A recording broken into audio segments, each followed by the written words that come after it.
Good afternoon, everyone. Our next talk is MDM, from nice to have to necessity.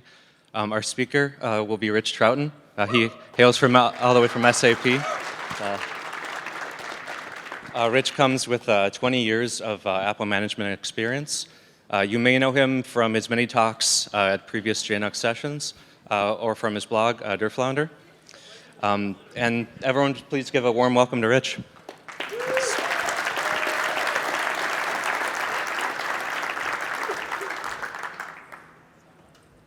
Hello.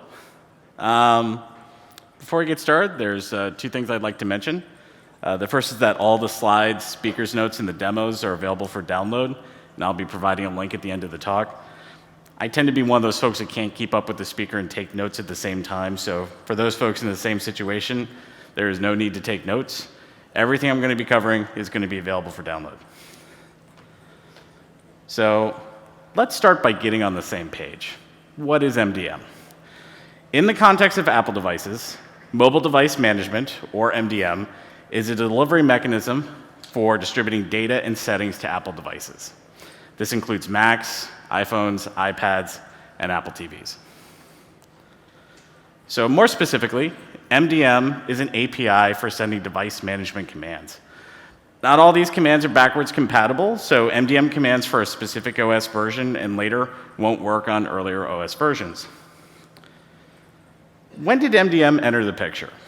Well, Apple first started rolling it out with iOS 4 and came to the Mac platform starting with macOS 10 Lion. tvOS is an outgrowth of iOS 9, so MDM has been on tvOS pretty much from the start. So you can use MDM to push email, security settings, applications, app settings, certificates, and even media content to your Apple devices. And MDM also allows you to apply certain management workflows and settings that are impossible using other means. And we'll be discussing the ones listed on the screen later in the talk. So there are two major components to MDM. There's Apple's push notification service, and then there's the MDM server used to manage those devices. So let's take a look at APNS first. So when you take your new Apple device out of the box and power it on for the first time, it doesn't yet know how to connect to APNS. And this is because it may have been sitting in the box for a while, and Apple wants to make sure that it's getting the latest information. So what the Apple device does know is the address of the initialization server that it's supposed to talk to, and that it's supposed to download what's called a bag file. So the bag file is a plist, which contains the necessary data for the Apple device to start talking to APNS. So now that the Apple device knows how and where to start talking to APNS, it opens a connection and it says hello. APNS says hello back and provides a certificate. The device checks the certificate, verifies that it's valid, and that tells the device that APNS can be trusted to communicate with. So the device has an Apple-issued device certificate. So once the device is verified that the certificate being provided by APNS is valid, it sends that device certificate up to APNS. APNS will check the certificate that it's been sent by the device, verifies that it's valid, and this tells APNS that the device can be trusted to communicate with. So once both sides know that the opposite end can be trusted, they'll exchange cryptographic ciphers and they'll start a secure conversation. So APNS is used by Apple devices regardless of if they're enrolled in a mobile device management service or not. So for the various apps on your Apple device that use push notifications, APNS is how those notifications get sent to your device. APNS also requires having certain ports opened outbound, and details on that are available via the link on the screen.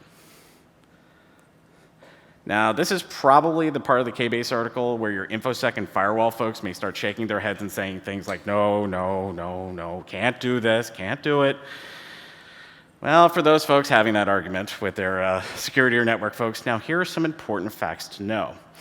APNS is never going to need an inbound network connection on your network. Apple is never going to open an unsolicited connection inbound. Only outbound connections are going to be needed. And also, APNS authenticates all transactions. And that's what we're going to be talking a bit More about this in a bit, but they use device tokens, they use payload tokens, and they do SSL validation all the way up and down the chain. So once this argument is over and they've opened up the needed ports, you might find they didn't actually open up all the needed ports. And to check this, the good folks at 2 Software make a great diagnostic tool. And if everything has been set up correctly, you should get results like this. And if you don't, there's this lovely log that will show you exactly what went wrong. So for more information about APNS and how it works, I would encourage you to check out Brad Chapman's talk on this subject. He gave one this year, but he also gave one a couple years ago at Jamf Nation User Conference 2017. And his 2017 talk, is available via the link in the screen. So now let's turn our attention to the other half of mobile device management, which is the MDM server itself. So what's an MDM server? Well, when you get down to it, it's an HTTP server, which responds to communication either with a plist containing a command or HTTP 200, which is the OK response. So most traffic between a device and the MDM server it's enrolled with are going to be plists being sent back and forth. So depending on the contents of the plist, some of what's being passed is going to be digitally signed or encrypted. And of course, it's all going to be, for the most part, wrapped inside an SSL tunnel. So for example, this is what a request from the MDM server for a device inventory may look like. And this is what a command from the MDM to install a certain management profile may look like. An MDM server also needs certificates. So there are 2 types of certificates specifically used by MDM servers. One is the APNS vendor certificate, and the other is the APNS push certificate. So the first, let's take a look at the APNS vendor certificate. This is a special certificate that is used to generate the certificate signing request for an APNS push certificate, prior to uploading that request to Apple for an APNS push certificate. Now, for folks familiar with Jamf Pro, you may have seen this as part of setting up or renewing your APNS push certificate within the console. So as part of the APNS setup or renewal, you can select the option for downloading a signed CSR from Jamf Nation. Next, you'll be asked to provide your Jamf Nation credentials. And once those credentials are provided, a signed certificate request for APNS is then downloaded to your Mac. So what's happening in your background is that your Jamf Pro server is communicating with a backend system with access to the APNS vendor certificate to generate that certificate request for your Jamf Pro server. So what's generated is an encrypted plist ready for uploading to Apple's push certificates portal. So that brings us to the APNS push certificate. This is a special certificate used by MDM servers to communicate with APNS. So if you've ever set up or renewed an APNS push certificate, you've used the site referenced on the screen. It's where you take the certificate request that's generated by your MDM and use it to get a push notification certificate. Now, your ability to generate a push notification certificate is tied to an Apple ID, which you would use to log into the portal site. And when it comes to the Apple ID used for your APNS certificates, I have some short do's and don'ts to keep in mind.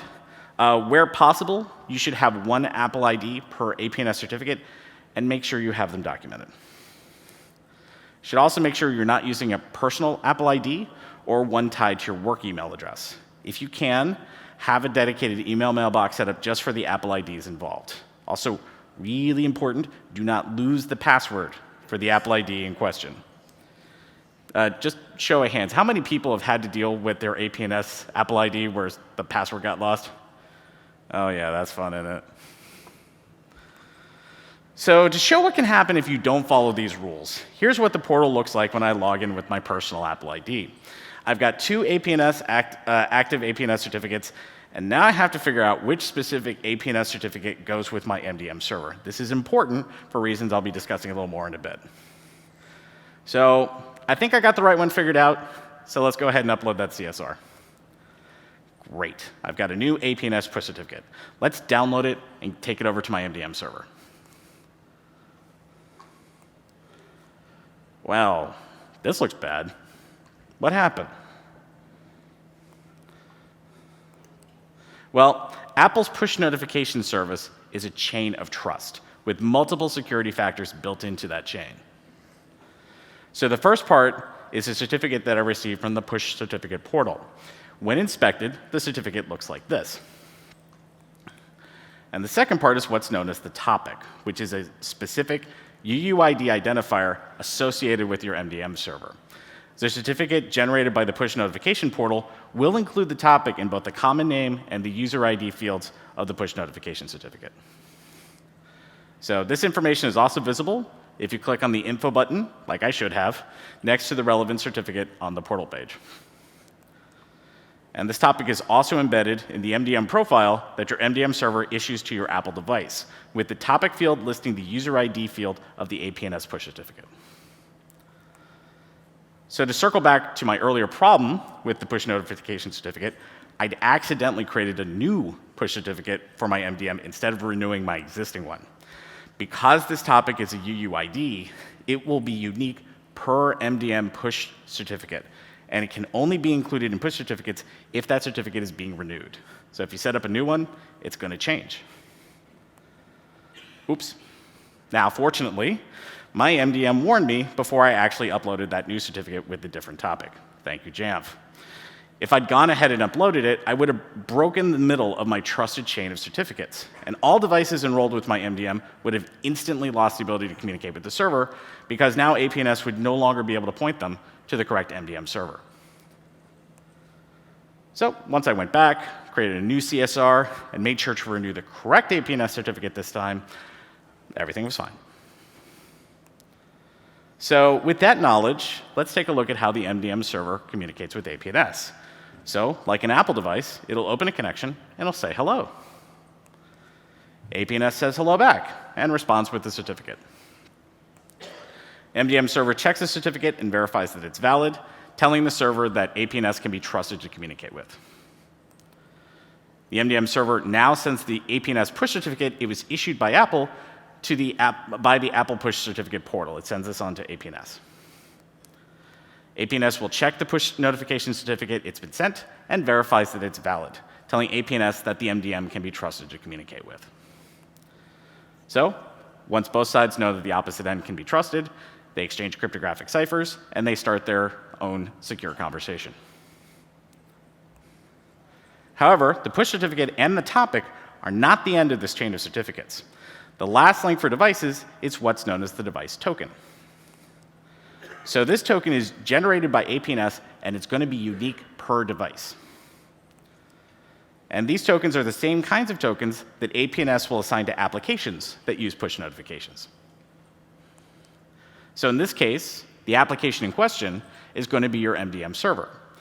But how does the device get the token from APNS and know to forward it on to your MDM server?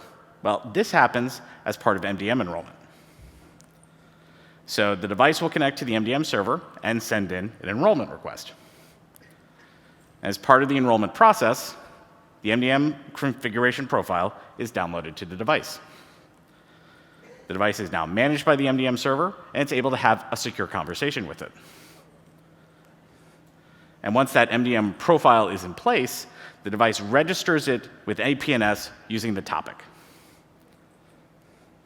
APNS then generates a token based on the combination of the device ID and the MDM topic. And once APNS has generated that token, it's sent down to the device. Now, once the token is sent to the device by APNS, the device then forwards it to its MDM server. And once the MDM server has it, the token is then associated with the MDM's record for that device. Now, the device token may change occasionally, if for no other reason than they expire after 2 years. And when a change is detected, the device automatically checks in with the MDM server and reports its new token. So along with the token generated by APNS, the device itself also generates a unique string known as push magic. This is sent to the MDM server, and it's associated with the MDM's record for that device.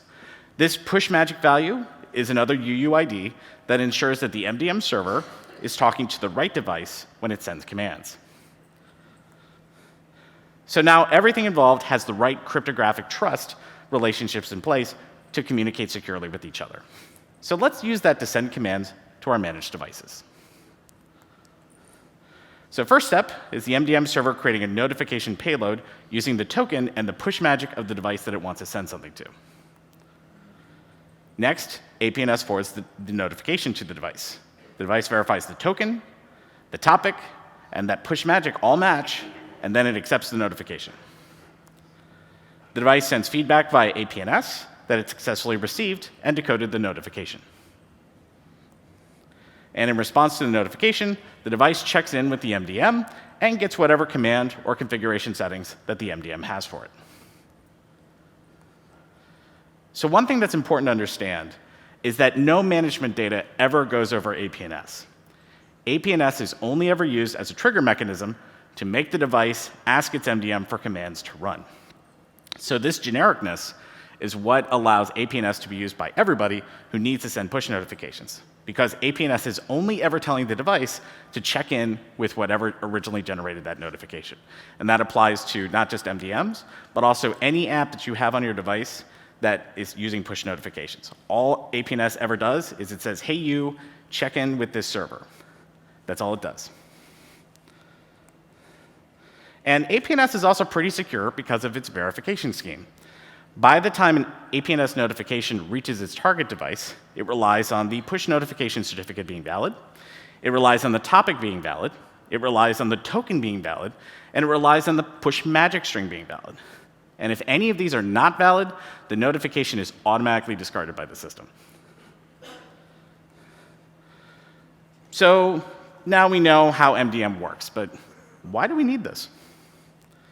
I mean, you can use MDM to push email, security settings, applications, app settings, certificates, and even media content to Apple devices, but can't you do this other ways? Well, up until macOS Sierra, maybe you could. But with the introduction of macOS High Sierra, though, things changed. Before we get into that, though, let's first look at some past history involving kernel extensions, because that's always fascinating, isn't it?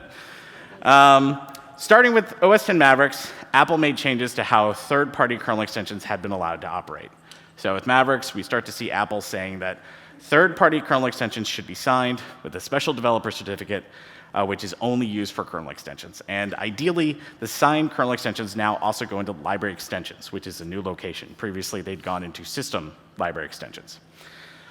In Yosemite, the requirement changed now that third-party kernel extensions must be signed, and those kernel extensions must go into library extensions. I know that some vendors got creative with where they were putting kex, but ideally, they should be going into library extensions. With El Capitan and the introduction of system integrity protection, code signing was now being enforced. macOS Sierra stayed with this model, where third-party kernel extensions must be signed and must be installed into library extensions. Once again, I know some vendors got around that in creative ways.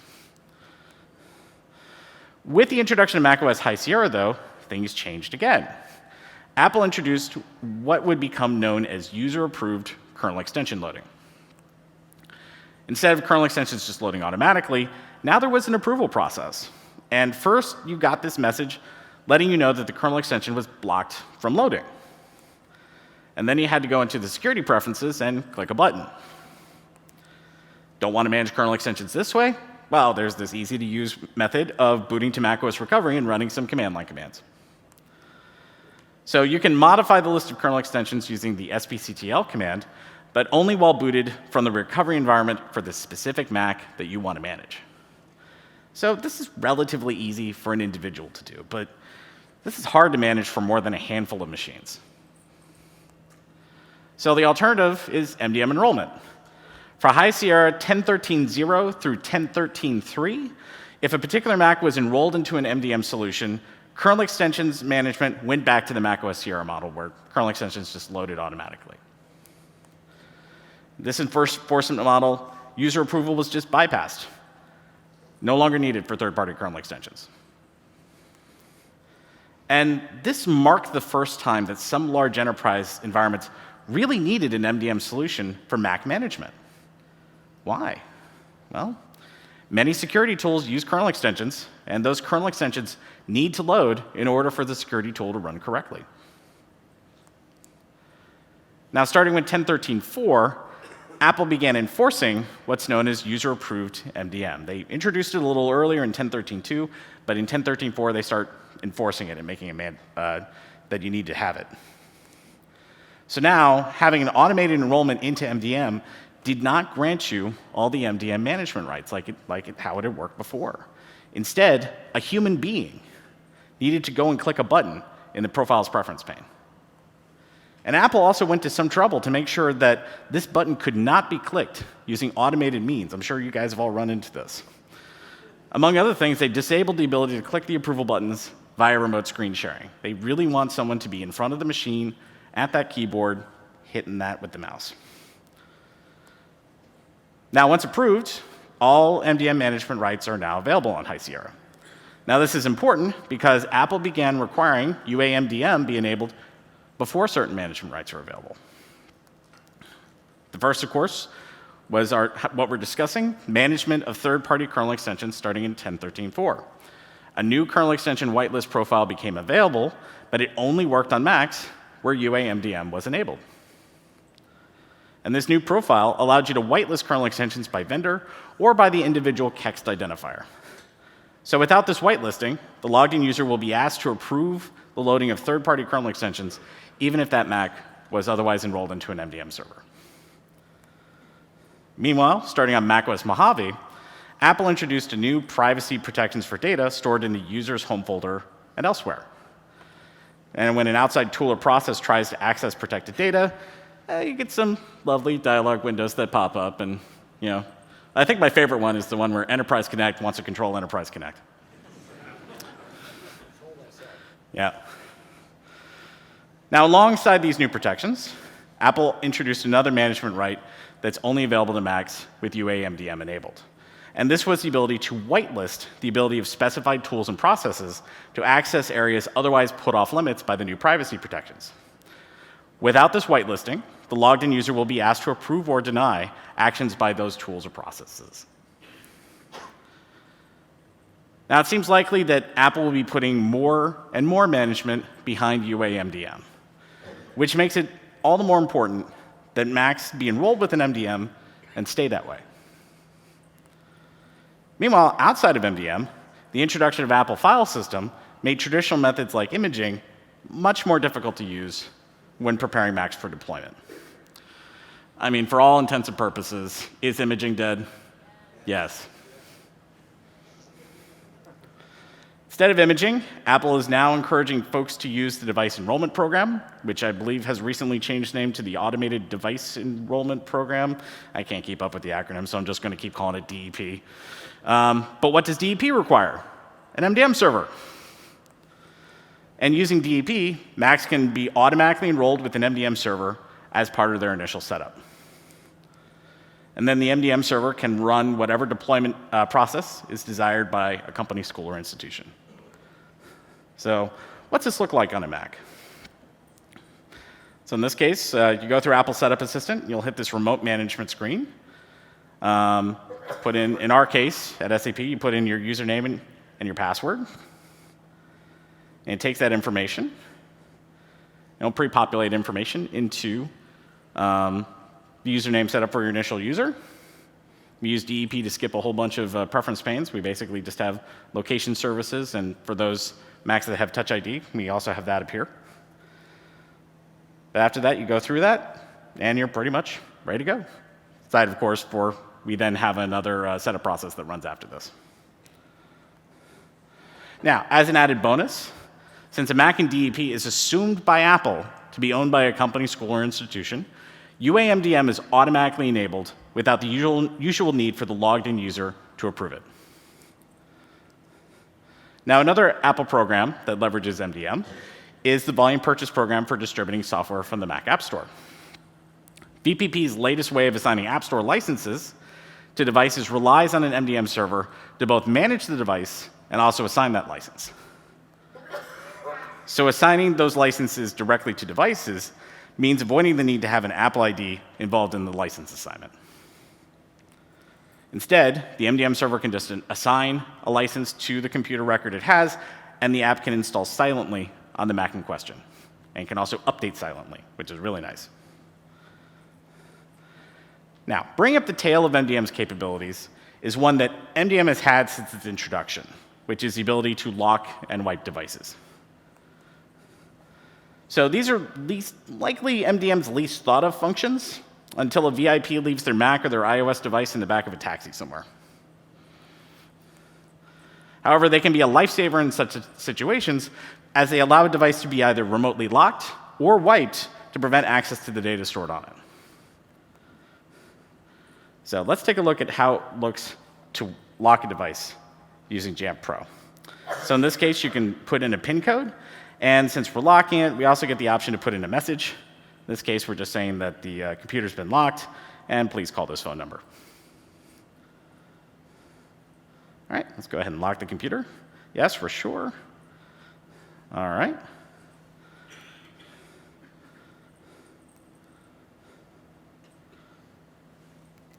There we go. And let's take a look at what it looks like on the side of the computer being locked. So what happens is you reboot, and you go to this EFI login screen, where you have the message that this computer's been locked, call the number, and you're given the opportunity to enter that PIN code. So once we enter that PIN code,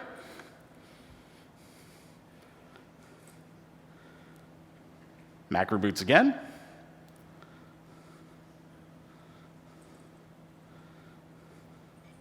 There you are, back at the login window, able to pick up, keep working. So let's take a look at what it means to wipe a machine. So in this case, we don't get the option for a fun message, we just get the PIN code. Yes, I'm sure I want to wipe this.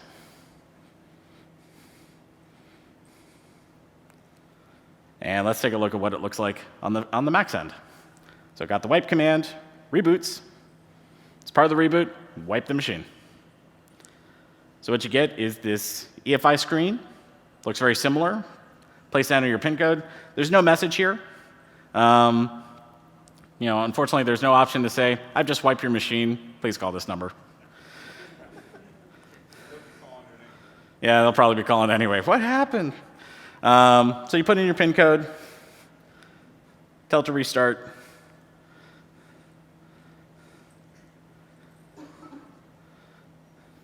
It reboots back out of EFI, but wah, wah, nothing left. It's been wiped. So now that I've been talking about MDM and how essential it is, let's talk about where it may fall short for management. So the first thing to look at is what MDM was originally built for. The answer is right in the name, mobile device management. Apple built MDM originally for managing mobile devices. First iPhones, then iPads. And for mobile devices, MDM is pretty much it for management. You don't have alternate means of managing them unless you really want to try doing it with what used to be iTunes and now is I think it's the music app. That's a very painful way to manage. There isn't a profile that does what you want to do. Your main recourse is really just asking Apple for one. Could you please, sir, make a payload for this? On Mac, so it's a different story. When Apple brought MDM management to macOS 10 Lion, Apple wasn't starting from scratch for management the way that they had for iOS. Instead, Apple was building on an older management system known as Managed Clients. It was usually abbreviated as MCX, which stood for Managed Clients for macOS 10. And you can see this legacy to this day in many profiles.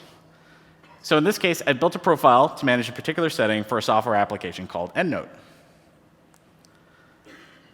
So what's the payload for that profile? Well, it's an MCX setting, which the profile management system recognizes and can work with.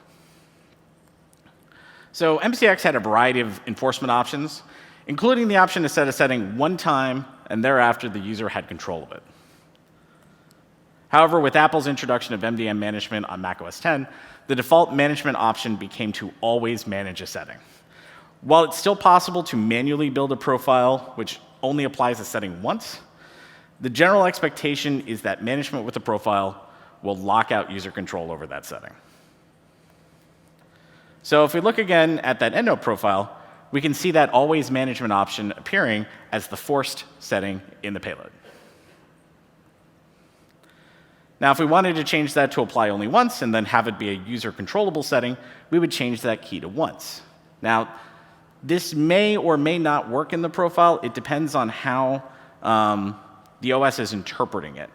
It's one of those things, the further we get away from MCX, the less this option is working. But it may still work. Give it a try. Now, another legacy of MCX, which passed on to MDM on macOS, is that MCX did not provide total management of macOS 10. And that same holds true with MDM on macOS. So as an example of this, here's a list of some management tasks that profiles can and can't do. And in some cases, just can't do anything for a particular task. Other cases, it can do part of the task with a profile, but it can't do other parts. And in some cases, it's just, once you get outside of, Apple's narrow lane for something, you would think you'd be able to manage it because it's X, but what you're trying to do with X is outside of what Apple expected you to do with X, so now you can't manage it. So what can fill the gap? Scripting. Macs have long had the ability, unlike iOS, to run scripts written in a variety of programming languages. So as an example of this, let's look again at our list of management tasks. In this case, scripting can do everything specified where profiles could not. Now, for folks who noticed that I left application access off the list on the last slide, I'm not trying to pull a fast one, that is something that will involve more than just scripting. But even there, application whitelisting and blacklisting tools are available outside of profile management. The one that is probably best known is Google's Santa, because he knows if you've been naughty or nice. So how do you choose when to use a profile or when to use a script? Well, Apple's made it pretty clear that profile management is what they see as the future. So the first thing I would check is to see if there is a profile payload that does what you need. If there is not, you will need to use a script or another tool. Now, the reason you'll want to check the payload list is that there are some settings that look like they should be manageable with the profile, but they're not. And a good example of this is the Gatekeeper Rearm functionality. For those who aren't familiar with this, Gatekeeper, if you aren't managing it with the profile, and you turn Gatekeeper off, so it's accepting anything, after 30 days, Gatekeeper will turn itself back on for Mac App Store and Developer ID. This is there. And this setting is manageable with the defaults write command, which is usually a good indicator that you can manage this with a profile. However, as pointed out by one of my colleagues, the tool Apple uses to read this setting doesn't work with profiles. That means that the only way to manage this setting is by using that default writes command. And this remains true as of macOS Catalina. Now, for those interested, I have a bug report open for this, which, as you can see, has been open since Yosemite, which is available via the link on the screen.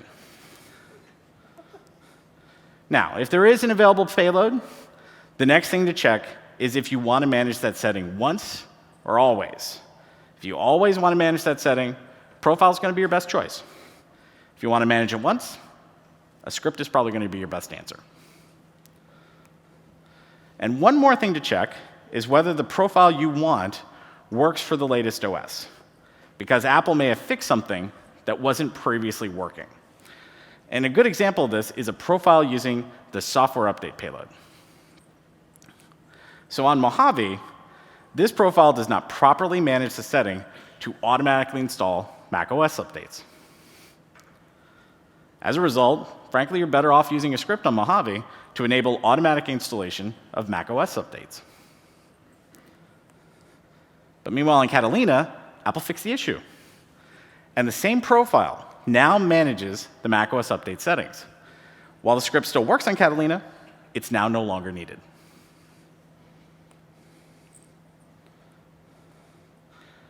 So how do you choose when to use a profile or a script? My advice, which is based on Apple signaling the profiles are the way forward, is to see if you can use a profile. If not, use a script. But don't just assume that a profile will never work for your purposes. Recheck every so often to see if the situation has changed. And because you can never have too much information about stuff that's new to you, I've got some useful links. Some more useful links. And hopefully the most useful link you see in this entire presentation, these are the links to how you get it all. Link at the top has a PDF with the slides and the speaker's notes. Link on the bottom is for the keynote slides, which has the slides, the demos, the speaker's notes, the everything I've been talking from. That's all available via the link at the bottom of the screen. And with that, I'm going to leave that up on the screen and open the floor for questions.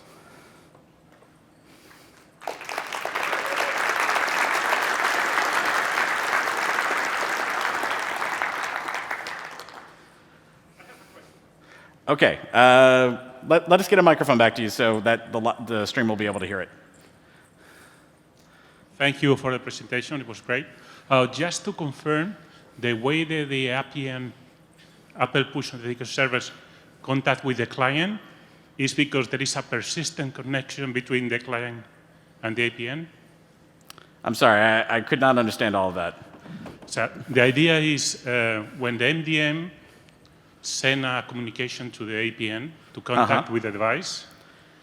Yeah, they have an, yes. So your question is, does the MDM and APNS keep up an ongoing conversation? Not the client, the device, and the APN. So you're asking if the device keeps up a constant communication with APNS? In order to be reached by the APN.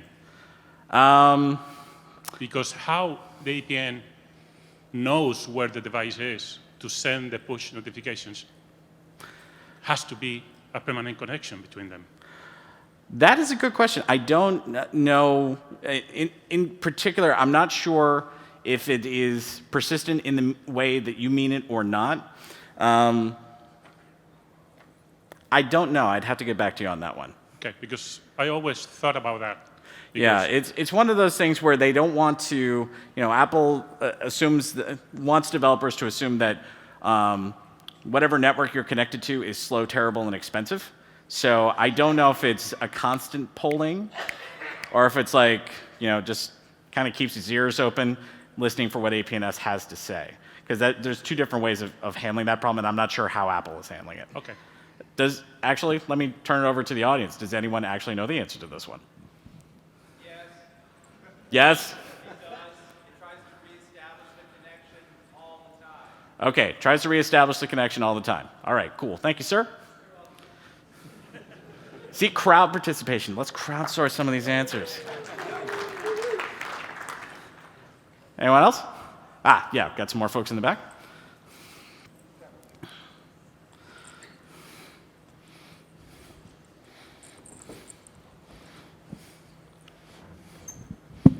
So with Catalina and a lot of these new PPPC things, there's a couple that I understand to be deny only, being screen recording and input monitoring.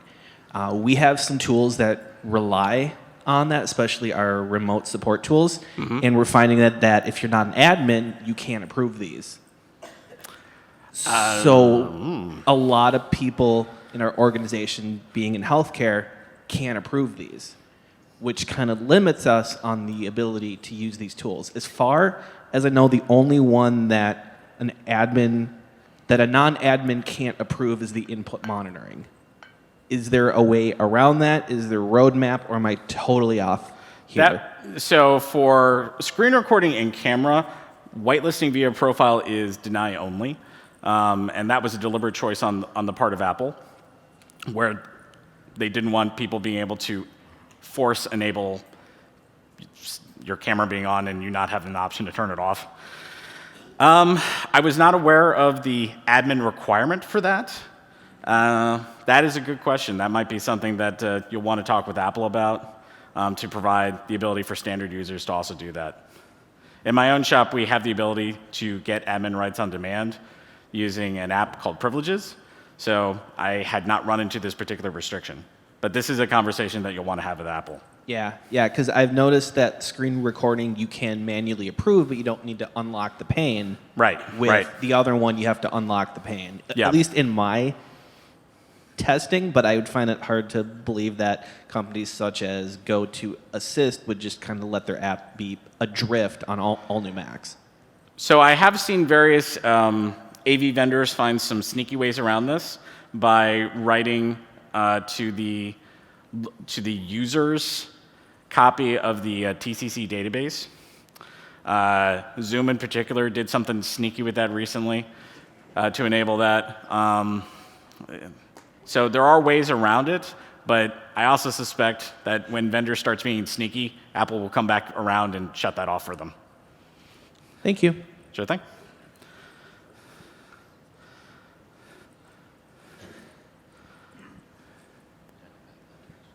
I did see your hand. We will get to you. So thanks for the presentation, by the way. As far as user acceptance MDM is concerned, there's an approve button that the user has to press. But if we go through the DEP enrollment, is there not all? I noticed in your slides, you may have just glossed over it, but is there still an approve button right after the management screen? No. When you're enrolled with DEP as part of the MDM enrollment, because DEP is special, user approved MDM is automatic. You do not have to go hit that button. I meant during Setup Assistant.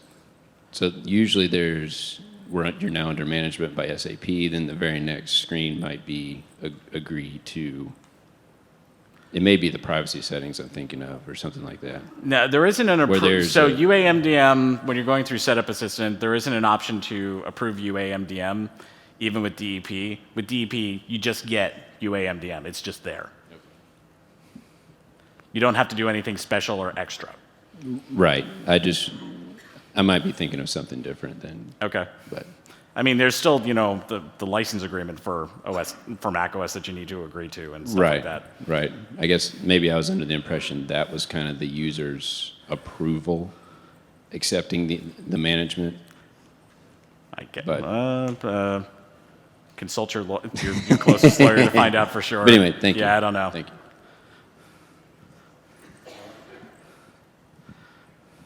And there was a question up here.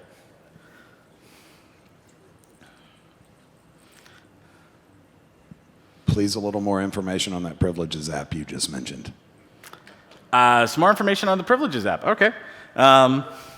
Let's take a slight detour. Please indulge me.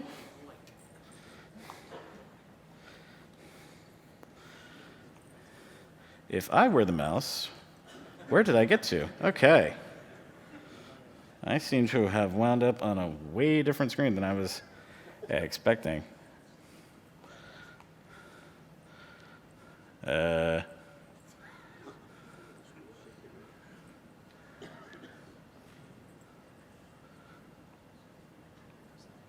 This is harder than it looks, trust me. That's utilities, it's applications. Oh yeah, I could probably look behind me and see this much better. I'm trying to peer at that. That was not my wisest move. All right, so if you are looking for privileges, it is GitHub, SAP, not SASP, not SAP machine, not icon generator. We have a few things that we have open sourced.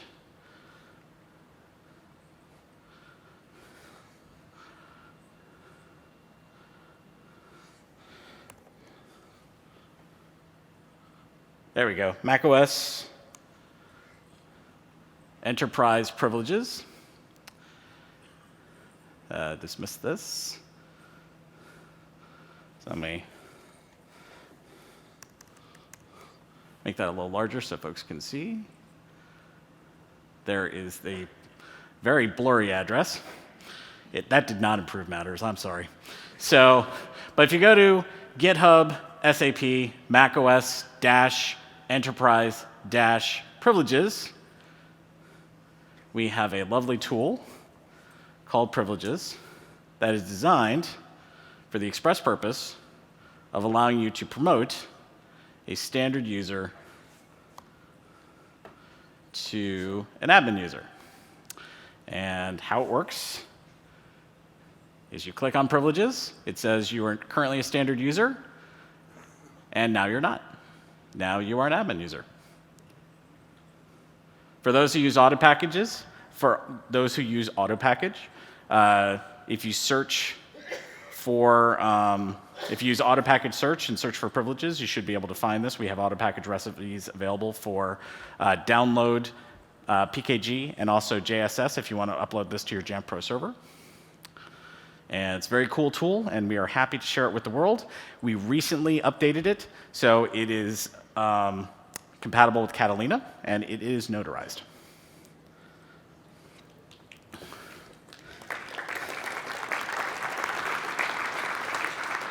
And I'll leave that up on the screen while I'll get the address back up there so folks will be able to see it. All right. And let's keep going with questions. We'll do one more question. All right. I actually don't have a question. I just wanted to thank you for your ridiculously incredible website and what a fantastic resource it is. So thank you for all your effort.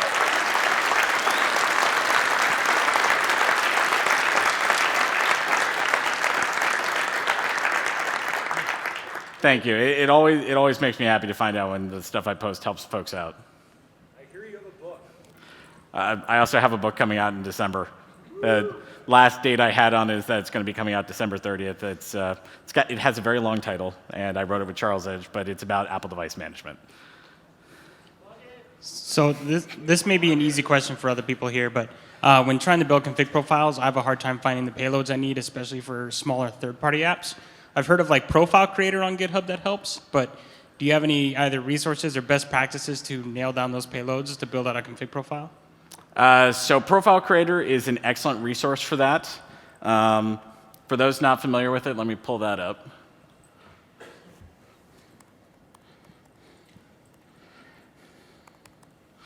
Let's just search Creatro. Yeah, I can spell. Let's make sure I got. There we go. So again, this is up on GitHub. So github.com, profile creator /profile creator. This is an open source application, and it is designed to help you with creating. It has a number of templates to pull from, but it'll help you with creating configuration profiles. So highly recommend it. Another place where you can get profile information from Apple in particular is, I believe I have this in my slides if I can flip back.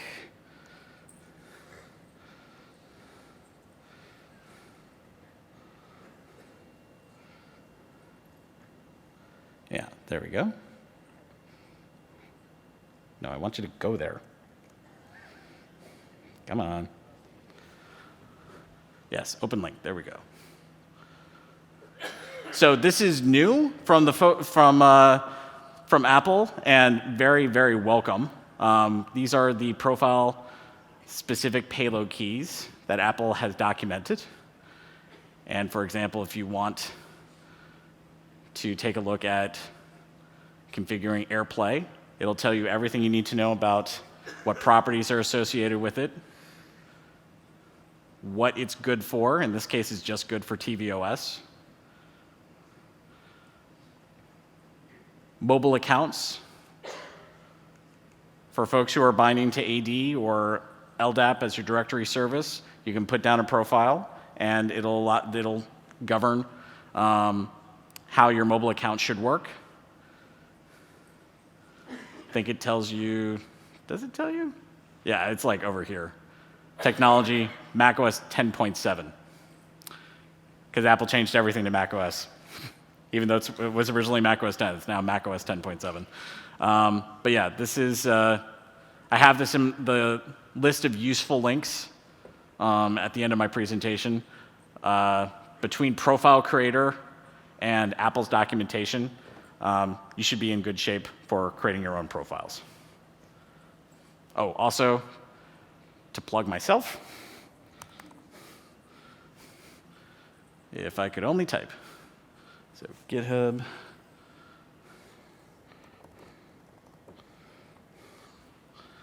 /rtroughton /profiles. I have my own list of profiles that I've made for folks to use. They're all genericized, so instead of saying an actual company, they'll all belong to like company name. But like for example,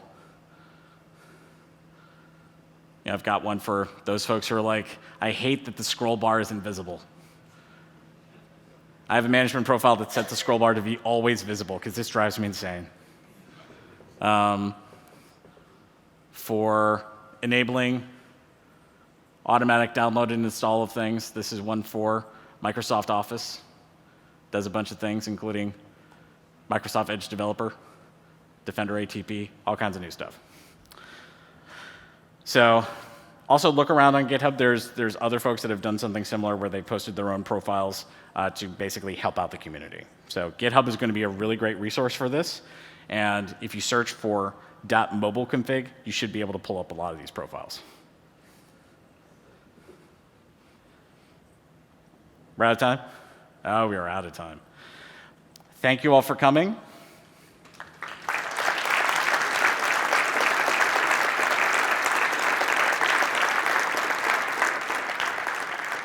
And if anybody has any questions that I wasn't able to answer up here, I'll go out there and you can find me.